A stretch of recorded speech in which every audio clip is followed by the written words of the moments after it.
창세기 33장을 강의 통독을 합니다. 32장에서 드디어 야곱이 다시 고향으로 돌아옵니다. 헤브론이죠. 그 할아버지 묘가 있고 이삭은 아직 안 돌아가셨고, 그래서 헤브론으로 돌아오는 이제 귀향하는 길인데요. 가장 큰 사건이 있었죠. 그게 뭡니까? 바로 기도하는 사건이었습니다. 야복강의 기도. 그래서 이제 밧단 아람으로 떠날 때에는 하나님께서 베델에서 만나 주셨죠. 근데 베델에서 만나고 나서 야곱이 별로 변한 게 없습니다. 물론 신앙은 계속 견지하고 있지만 지금까지도 보면 옛날의 습성이 안 변했습니다. 하나님을 만나고 구원을 받았지만 안 변했습니다. 그래서 이것은 우리가 신학적인 체험이죠. 그러니까 지식적인 체험입니다. 그래서 우리가 구원은 머리로 받는 겁니다. 이성과 지성으로 우리가 구원을 충분히 성경만 열심히 공부하고 만물만 묵상을 해도 우리는 창조주 하나님을 기억할 수밖에 없고 거기까지 올라가서 그 앞에 무릎을 꿇을 수밖에 없고, 이게 이제 우리의 죄인됨, 창조주 하나님의 인정, 이렇게 해서 구원을 받는 거예요. 그래서 이 구원은 투구라고 하는 거잖아요. 구원의 투구. 머리로 구원을 받아야지 그 다음에 이제 다른 데로 나가는 거죠. 말하자면 예수님을 만나고 성령님을 만나야지, 예수님도 안 만나고 성령님의 능력과 역사가 일어난다, 그러면 그게 잘못된 미신일 수도 있고요. 세상에 이교도들이 하는 그런 힌두교나 이런 데서 하는 모라지경, 또 득도, 도통, 불교세계, 이런 것이 갈 수가 있는 겁니다. 그래서 우리는 순서적으로 그렇게 해서 떠날 때에는 지식적으로 했지만 힘이 없습니다. 그래서 옛날 습성대로 살아요. 삼촌이 속이면 자기도 속이고. 그랬는데 이제 그 야복강에서는 뭡니까? 체험적으로 하나님을 딱 만나버리는 거죠.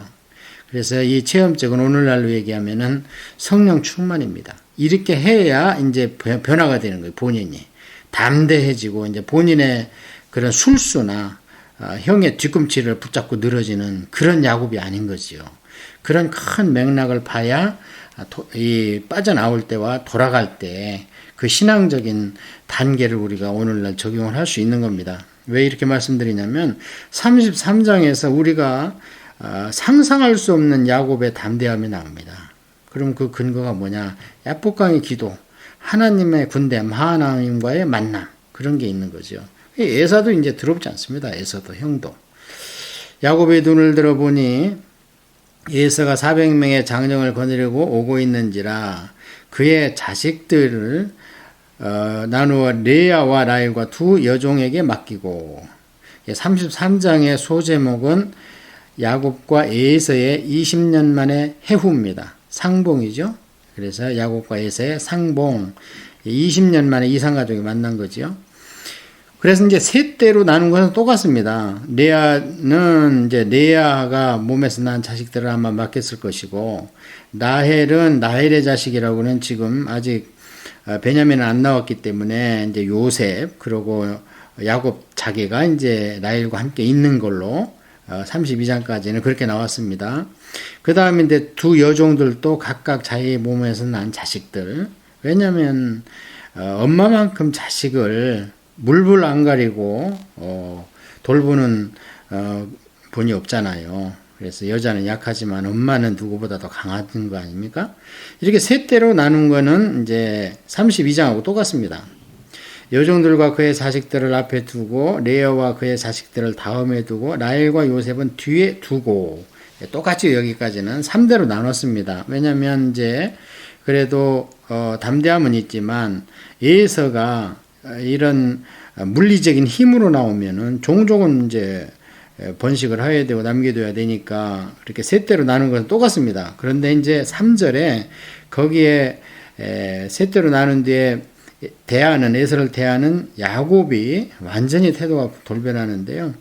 자기는 그들 앞에서 나아가되 몸을 7번 땅에 굽히고 그의 형 에서에게 가까이 가니 에서가 달려와서 그를 맞이하고 안고 목을 어긋맞고 그와 입맞추고 서로 우니라.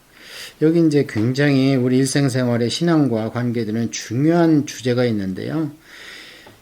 그렇게 셋대로 나눠 넣는데 원문을 보면은 아직 그때로 나누고 대회를 정비하기 전에 에서가 그냥 따각따각하고 400명의 장정을 데리고 막 오는 거예요. 그러니까 뒤에 있다가 맨 뒤에 있죠. 라헬과 요셉은 뒤에 있습니다. 왜냐하면 거기 라헬과 요셉이 맨 뒤에 가장 사랑하는 그 분류 중에서 가장 사랑하는 부류인 것 같아요. 그러니 거기까지 야곱이 같이 있었어요, 아버지가. 그런데 에서가 온 거예요, 대 앞에. 맨 앞에 있는 레아대에 와 있는, 그러니까 막 급히 막 달려나가는 겁니다. 처음에 32장에서는 어떻게 했냐면, 그렇게 해서 앞에서부터 예물을 차곡차곡 주고 내가 맨 나중에 만나리라 그랬습니다. 그게 이제 지식적으로 구원받은 야곱의 신앙이었죠. 그런데 체험적으로 하나님의 군대를 만나고 예수님과 씨름하고 이런 뒤에는 이게 무슨 일이야 하면서 본인이 막 뛰쳐나가는 겁니다. 내 자녀들 내가 책임진다 하고. 이게 이제 엄청나게 큰 변화라는 거예요. 그래서 우리가 그런 체험적인 신앙이 없으면요, 구원은 받았지만 사단한테 얻어 터지고 조롱받는, 세상에서 조롱받는 그런 신앙생활을 할 수밖에 없습니다. 그래서 그냥 예수님께서 너희가 빨리 성령 받기를 내가 원한다, 그렇게 말씀을 하셨습니다. 자, 그러니까 에서가 달려와서, 에서가 달려왔습니다. 에서도 그냥 너무 반가우니까. 그러니까 우리가 인간적으로 봤을 때는 에서가 나쁜 사람이 아닙니다. 단 하나님의 구원사와 구속사에서 제외되고 선택받지 못했다는 거예요. 이 에서가 성경의 마지막에 기록된 게 누구냐면 에돔족의 헤롯 왕입니다. 끝까지 예수님 이 유다 지파와 함께합니다. 그래서 이 에돔의 마지막 성경에 기록된 인물이 헤롯가인데요. 결국에 어떻게 예수님을 죽이려고 하지 않습니까? 그를 맞이 않고 목을 어긋 맞추고 그와 입 맞추고 서로 우니라. 이러면 끝나는 겁니다. 울면은 끝나는 거예요. 서로. 그러니까 아무리 미사여구 가지고 미안하네, 내가 잘못했네, 사과합니다, 다 소용없어요. 울면 끝납니다. 진정성의 최고는요, 우는 겁니다. 그래서 원죄는 우리가 어떻게 할 수 없어요. 그래서 예수님의 피로만 닦을 수가 있습니다. 그러나 우리의 그런 허물과 죄를 구원받은 뒤에는요, 닦을 수 있는 유일한 길이 본인의 눈물입니다. 그래서 우리가 신앙생활을 해봐서 알지만, 우리가 울 때는요, 두 가지 눈물의 온도가 있어요. 어떤 때는 울면은요, 막 얼굴이 냉철하게 갈리는 그런 차가운 눈물이 있어요. 그 회개의 눈물이고, 죄를 닦는 눈물이고요. 어떤 때는 찬양하다가 막 눈물을 흘리면은 얼굴이 그냥 온몸이 그로 말미암아 막 뜨거워지고 환호하고 막 열기가 더하고, 그래서 뜨거운 눈물과 차가운 눈물이 있습니다. 그래서 우리 진정한 신앙인은 눈물이 항상 함께 해야 된다. 그래서 여기서 그 주제가 있다는 겁니다. 우리의 신앙생활의 주제가. 에서가 눈을 들어 여인들과 사직들을 보고 묻되 너와 함께한 이들은 누구냐? 야곱이 이르되 하나님이 주의 종에게 은혜로 주신 자식들이니이다. 많이 변했습니다. 이제는 이제 에서는 에돔족으로 나중에 이제 민족을 이루게 되는데요. 이제 대체적으로 이게 가장 기독교인과 곁에 있는, 그러니까 한 집안에서 나는 믿는데 형이나 동생은 안 믿고, 나는 믿는데 남편이나 부인이 안 믿고, 이러면 이제 그 안 믿는 사람들이 이 에서에 해당하는 거예요. 그러니까 그들이 얘기할 때는 어떤 면에서 우리보다 더 인위적이고 막 더 설득력 있게 얘기하고 그런 적이 많이 있습니다. 아이고, 이민 와서 먹고 살기 힘든데 주일날 가서 그 많은 시간을 교회 가서 시간 버리고 어떻게 번 돈인데 가서 헌금을 아낌없이 하고, 이게 말이 되냐? 얼마나 설득력이 있습니까? 이게 에서족들의 헤롯이 유다를 다스리는 그런 방법이었죠. 신약시대에 와서. 그래서 이제 이렇게 인간으로 살 수 있는, 얼마나 반가워하는지, 야곱보다도 오히려 더 반갑게 달려와서 입 맞추고 먼저 울고 막, 그제서야 이제 눈을 들어보니까 많은 식구들과 가족들이 있는 것이 눈에 들어온 거예요. 이게 얼마나 인간적으로 봐서 구원을 안 받아서 그렇지 사회에 도움이 되는 그런 성품입니까? 그때 여종들이 그의 자식들과 더불어 나와 절하고 레아도 그의 자식들과 더불어 나와서 절하고 그 후에 요셉이 라헬과 더불어 나와서 절하니. 예, 지금 이제 12아들 중에서 11아들과 디나가 있죠. 이 요셉이 지금 6살입니다. 큰형 루벤이 13살입니다. 그리고 이제 야곱은 90살 됐고요. 예. 에서는 이제 쌍둥이니까 90살이고. 에서가 또 이르되 내가 만난 이 모든 때는 무슨 까닭이냐. 야곱이 이르되 내 주께 은혜를 입으려 함이니이다. 이제 많은 그 재산도 이 식구들도 이제 눈에 들어왔어요. 에서 눈에. 그래서 이제 묻는 겁니다. 아니 넌 도대체 말이야 20년이면 짧은 세월이 아니라고는 하지만 혼자 그냥 혀를 다신 야밤도주했는데 이게 웬일이냐 하고 깜짝 놀라는 거죠. 어떻게 부인도 나보다 더 많은 것 같고 자식도 나보다 더 많은 것 같고 재산은 나야 뭐 기초 아버지 곁에 이세 곁에서 좀 받은 거 가지고 지금 세일로 가서 떨어져 나와 살고 있지만 너는 홀몸으로 가서 이 먼 길에 이게 웬 일이냐 하면서 깜짝 놀라는 겁니다. 그러니까 이제 드디어 야곱이 자기를 내세우지 않고 아까도 뭐라 그랬어요? 하나님이 주의 종에게 은혜를 주신 자식들이니다 이렇게 얘기했잖아요. 드디어 이제 입만 열면 하나님께 영광을 돌리는 거지요. 이제 이방인에 대해서 이럽니다. 근데 나중에 보면요. 하나님 앞에서는 또 신앙이 식습니다. 그게 우리의 움푹짐푹한 신앙생활이에요. 그래서 이 땅에는 육신을 입고 있기 때문에 할 수 없어요. 언제 얼마나 하나님한테 세게 회초리를 맞냐, 나중에 이제 꿀밤 정도 맞냐, 이런 신앙의 성숙으로 나가는 것이지, 완전하게 우리가 영화된 신앙생활을 하는 자가 없습니다. 아무도 없습니다. 그래서 때로는 목사님을 가까이 안 하는 것이 은혜일 수도 있는 겁니다. 목사님은 그저, 가까운 듯 경외하고, 이렇게 먼 듯 이렇게 하면서 가까이도 멀리도 하지 않으면서 이렇게 은혜를 받을 그런 요량으로 접대하고 이래야죠. 너무 목사님하고 가까이에서 뭐 같이 막 밤낮으로 같이 어울리고 그 절대 양자간에 덕이 안 됩니다.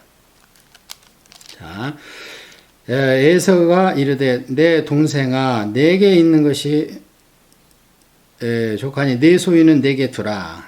자 이렇게 해서 이제 형님한테 이렇게 해서 이제 이 모든 때에 모아놓은 거 이 앞에 것은 이제 뒤에 제 자신은 있지만 앞에 것은 형님에 드는 예물 바레카입니다. 그러니까 그만둬라 나 많다 이렇게 얘기하는데요.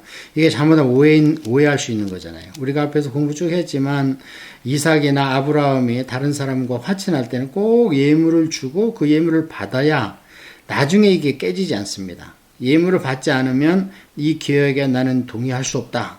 이렇게 오해할 수 있는 게 그 당시의 관례지요. 우리가 그 라반하고 헤어질 때 그때도 받지 않습니까? 예물을 꼭 그 다음에 이삭도 뭐 우물을 봤을 때도 꼭 예물을 가지고 이렇게 일을 처리하는 걸 볼 수 있는데 거절을 하는 겁니다. 물론 이제 형제간이니까 이렇게 거절하는 것도 굉장히 인간적이죠. 그러나 야곱은 이제 거기서 물러나지 않고 기필코 형과 화해의 근거로 이 예물을 형님한테 드리는 것을 볼 수 있습니다. 야곱이 이르되 그렇지 아니하니이다. 내가 형님의 눈앞에서 은혜를 입었사오면 청하건대 내 손에서 이 예물을 받으소서. 내가 형님의 얼굴을 배운 즉 하나님의 얼굴을 본 것 같사오며 형님도 나를 기뻐하심이니이다. 여기서도 신앙 고백이 또 나와요. 그래서 하나님을 믿는 성도들의 재물과는요, 루터가 얘기한 것처럼 마지막에 우리가 돌아서는 것, 회개는 주머니로부터의 회개다. 우리가 영혼도 회개받아야 되고 삶도 회개받아야 되지만 그의 마지막 회개의 증표는 주머니를 얼마나 잘 터느냐. 이웃과 하나님을 위해서. 그래서 우리가 아파 봤지만 아브라함이고 이삭이고 이 믿음의 족장들 보면요. 재물을 인간에게 어떻게 부탁하고 이런 적이 전혀 없습니다. 그래서 인간에게는 재물의 쓰임의 상대지. 자, 그래서 여기서도 보면 베라카를 통해서 형님의 마음을 누그러뜨리는 것을 우리가 볼 수 있는데요. 형님 얼굴을 본즉 하나님의 얼굴을 본 것 같다. 이게 이제 우리가 예서를 읽을 수 있지만 20년 전을 생각하면 자기를 죽이려고 그랬던 자 어쨌든 죽이려고 에서도 그렇게 얘기를 했고 야곱도 그걸 눈치채서 이제 도망가니까 철천지 원수인데 지금 이 형제간에 이 상봉하면서 눈물을 흘림으로 인해서 완전히 화해가 된 걸 보니까 이 일을 누가 했다는 거예요? 하나님이 했다는 거잖아요. 그래서 형님이 변한 걸 보니까 이건 도저히 인간으로서는 불가능하고 하나님의 얼굴을 본 것 같다. 하나님이 역사하신 형님의 얼굴이다. 자, 하나님이 내게 은혜를 베푸셨고 내 소유도 족하오니 청하건대 내가 형님께 드리는 예물을 받으소서 하고 그에게 강권함에 받으니라. 드디어 형제간이라도 확실하게 이제 화친 동맹이 맺어졌고 그 약속의 증표로 예물도 이제 연락이 되었습니다. 예수가 이르되 우리가 떠나자 내가 너와 동행하리라. 드디어 이제 타협이 들어옵니다. 사실. 지금 돌아가기는 돌아가야 돼요. 베델에서 약속을 했기 때문에 헤브론으로 다시 돌아가기는 돌아가야 되는데 과연 에서와 동행하여야 되겠는가? 이게 이제 걸림돌이 되는 거예요. 그래서 이 야곱이 정중히 그것을 거절을 합니다. 이제 그러면서 이제 또 다시 하나님과 홀로 마주대하게 되는데 그러면서 이 신앙이 다시 약간 내리막길 침체로 가는 것을 우리가 볼 수 있고 신앙이 인본주의로 흐르는 것을 우리가 볼 수 있습니다. 자, 어쨌든 여기서는 에서한테 동행하지 않겠습니다. 우리가 만나서 화해한 건 좋은 것이고 그러나 우리는 결코 물과 기름이지 섞여서 같은 환경이나 습관이나 문화를 같이 수혈할 수는 없는 것이다. 이제 이게 우리 믿는 자들의 진리입니다. 우리는 다른 건 다 양보하고 타협해도 괜찮아요. 그러나 진리는 양보하면 안 되면 죽는 겁니다. 피차 다 죽는 거예요. 그래서 뭐 북한을 돕자, 이웃을 돕자 이런 건 다 같이 해야 되는 겁니다. 뭐 불교가 됐든 누가 됐든 그런 것은 동참해야죠. 구제니까 좋은 일이니까. 그러나 진리 문제가 나오면 단호해야 되는 겁니다. 이제 섞일 수가 없다. 야곱이 그에게 이르되 내 주도하시거니와 자식들은 연약하고 내게 있는 양떼와 소가 새끼를 데리고 있은즉 하루만 지나치게 몰면 모든 떼가 죽으리니 좀 과장된 것 같아요. 그래서 이때 이제 물론 애들은 아까 말씀드렸지만 요셉은 6살 정도고 루벤은 한 13살 정도 그리고 자녀는 12명인데 엄마가 4명이나 있지 않습니까? 아빠도 있고 그리고 뭐 가축이 많으니까 올라태우면 갈 수는 있는 거예요. 그러나 에서와 같이 동행은 안 되는 겁니다. 청하건대 내주는 주의 종보다 앞서 가소서 나는 앞에 가는 가축과 자식들의 걸음대로 천천히 인도하여 세일로 가서 내 주께 나아가리이다. 거기에다가 이제 지금 이삭은 헤브론에 있습니다. 자기 아버지 아브라함 무덤에 있는 막벨라 굴 헤브론. 그런데 지금 이미 에서는 세일에 살고 있는 겁니다. 그래서 이삭을 우리가 이쯤에서 한번 돌아보면요 참 딱해요. 그래서 제가 자꾸 이삭이 딱하다는 거예요. 야곱이 떠날 때 압을 못 받잖아요, 이삭이. 그러고 나서 여기 보니까 에서가 또 아버지 곁을 떠나버렸어요. 그러면은 우리가 추측건데 이제 부인하고 리브가하고만 살고 있는 것인데 이게 자식복이 좀 없는 것 같잖아요. 그래서 세일로 이때부터 떨어져 나갑니다. 그래서 지금 그 에돔족의 이제 근거지가 그쪽에 되는데 왜냐하면 이 세일이 상당히 이제 살기에 좀 편하고 그런 곳인 것 같아요. 에서가 이르되 내가 내 종 몇 사람을 내게 머물게 하리라. 야곱이 이르되 어찌하여 그리하리까 나로 내 주께 은혜를 얻게 하소서 하며 이날에 에서는 세일로 돌아가고 여기까지 이제 에서가 돌아가는 일이 나와 있는데요. 자, 두 번째 타협이 들어옵니다. 그렇다면 내 종 몇 사람을 내게 머물게 하면 안 되겠느냐. 자, 여기서 우리가 두 가지를 생각하게 됩니다. 뭐냐면 에서가 이게 좋은 뜻으로 얘기하는 거예요, 사실은. 왜냐하면 보니까 자식도 어리고 남자라고는 그 장성한 자기 동생하고 그 종들은 좀 있었겠죠. 성년들 뭐 언급은 안 돼 있지만 이제 그 많은 재산을 몰기 위해서는 어린 자녀들만은 안 되니까 돈으로 산 종들은 있을 수 있으나 그들은 남입니다. 위험에 닥치면 도망가죠. 그래서 에서가 이렇게 장적 몇 살을 남겨놓는다는 참 좋은 뜻입니다. 그러면 이거의 인본적이나 이 합리적으로 얼마나 이해가 갑니까? 그런데 야곱이 거절을 합니다. 사실은 도와주는 건데, 그 뭐, 먹이고 재울 곳은 충분히 있을 것 같은데, 부자니까. 근데 왜 거절을 했겠는가? 하나님을 만났다는 거지요. 마하나임. 하나님의 군대가 나를 지켜주는 것이지, 형님의 장정 매치 나를 도와주는 거 아닙니다. 그들이 있으면 오히려 적군들이, 우리 적대할 만한 장정들이 있구나, 한번 해보자 하고 달라들 수도 있지만, 원래 연약해 보이면 타협이부터 들어오는 거 아니겠습니까? 나중에 이제 그런 일이 나오잖아요. 세겜의 아들 하몰로 인해서, 그냥 우리하고 어떻게 사돈 맺자, 이렇게 34장에 나오는 정도지, 전쟁부터는 안 하잖아요. 어쨌든 그렇게 해서 마하나임, 하나님을 만난 뒤에, 하나님 군대를 만난 뒤에는 이렇게 많이, 바뀌었습니다. 자, 그렇게 해서 에서는 이제 세일로 돌아갑니다. 근데 여기에서 생략된 게 하나 있습니다. 우리가 그 영어 성경에 보면 에서가 started on his way 그럽니다. 그러니까 자기 길로 갔다는 거예요. 우리가 아까 이 앞에도 보면은요, 그 3절에 야곱이 자기는 그들 앞에서 나아가되 뭐 이렇게 나와 있고 막 그러면, 그런 데는 여기도 보면은 his own way, on his way입니다. 그러니까 자기의 길이 있는 거예요. 예를 들어서 우리가 뭐 401이다, 무슨 영스트리트다, 그런 길이 아니라 여기서는 그 길을 나타냅니다. 그러나 그 길이 어디를 향해 있느냐, 세일을 향해 있느냐, 헤브론을 향해 있느냐, 천국을 향해 있느냐, 지옥을 향해 있느냐. 그래서 on his way라는 단어가 여러 군데 나옵니다. 이 성경에. 우리 그 삼촌 라반도 그의 길로 갔다, 그 길로 돌아간 뒤로는 없습니다, 성경에. 에서도 여기서 그의 길로 갑니다. 이 원어에는 그렇게 되어 있어요. 에서가 on his way로 back to 했다, 이렇게 나와 있습니다. 그 뒤로 에서 얘기는 없습니다.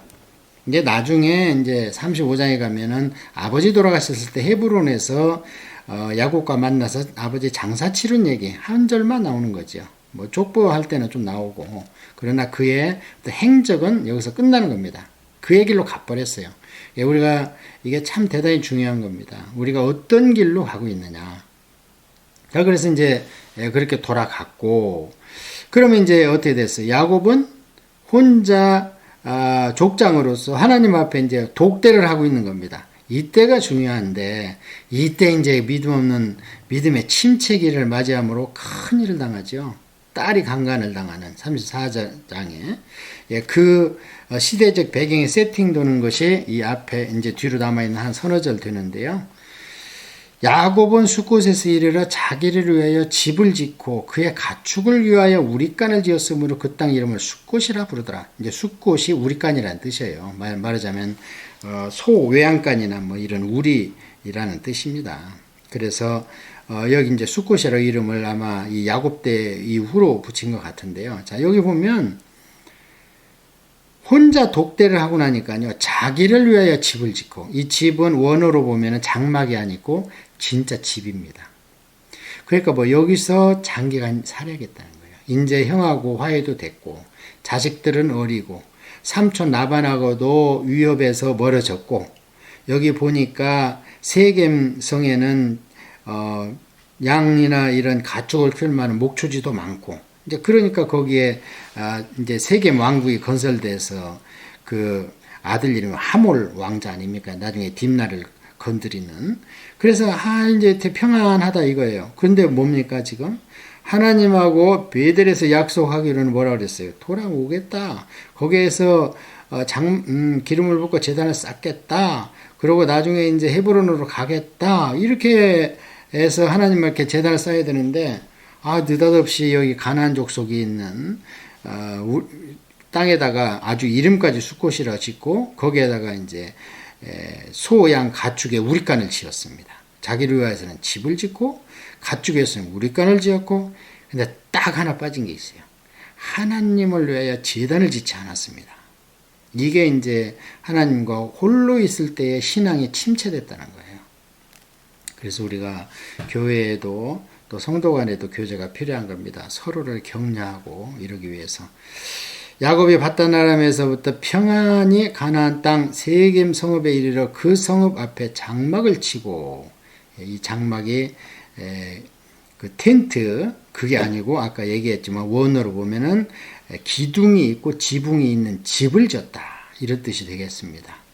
그래서 이제 이 세겜이라는 큰 지역 안에 숫곳이라는 마을이 드디어 형성이 돼가지고 그곳에 이제 야곱이 자리를 잡고 있습니다.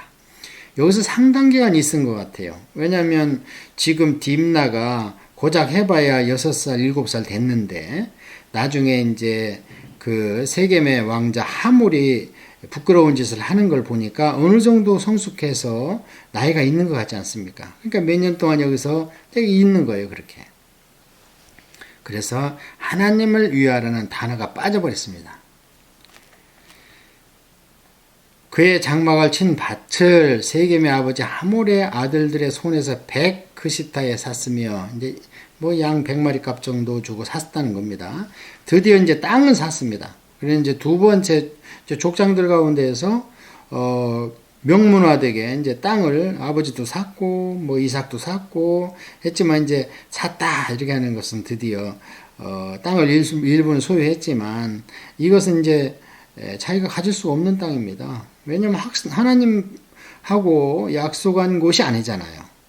막벨라굴은 헤브론에 있는 막벨라굴은 아브라함이 샀으면서 장지를 쓰고 영원히 3대 족장이 묻히는 장지를 쓸 정도로 영원한 그들의 땅이 됐지만 여기에서 자기를 위하고 가축을 위하여 재산을 증식한 것은 하나님이 기억하지 않습니다.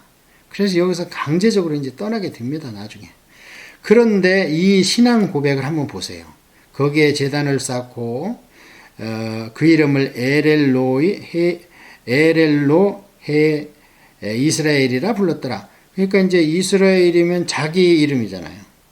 그 이게 무슨 뜻이냐면 이스라엘 하나님, 다시 말하면 나의 하나님이라는 거예요. 야곱의 하나님이라는 거예요. 자기가 거기다 임의로 물론 제단을 쌓지만 이제 족장이니까 제단을 쌓지만 하나님이 인정하지 않는 제단이죠. 여기는 얼른 돌아가야죠. 약속했던 대로 베델이 약속했던 대로. 그래서 여기는 우리가 이런 자기가 자기 신앙을 진단할 때 객관적인 기준이 없으면 잘못된 것도 나를 평가하고 나를 주장하는 헤드쿼터가 우리 두뇌 아닙니까? 근데 두뇌에서 나를 주장하는데 내 결점, 약점을 그렇게 쉽게 지적하겠어요? 예. 그 하나님이 성령의 감동으로 지적을 해줘야 되는 것인데 그래서 우리는 회개나 자백은 참 그렇게 쉽지 않습니다. 예. 여기도 보면 이렇게 한 행위를 가지고 나의 하나님이라는 거예요. 에렐로의 이스라엘, 에렐로의 야곱.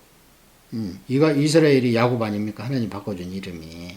그래서 신앙적인 침체를 만남으로 드디어 34절에 엄청난 그런 사건이 딥나의 그런 디나의 그런 사건이 벌어지는 것을 볼 수 있는데 여기서 이미 이제 그 신앙적 배경이 조성되는 것을 우리가 볼 수 있습니다.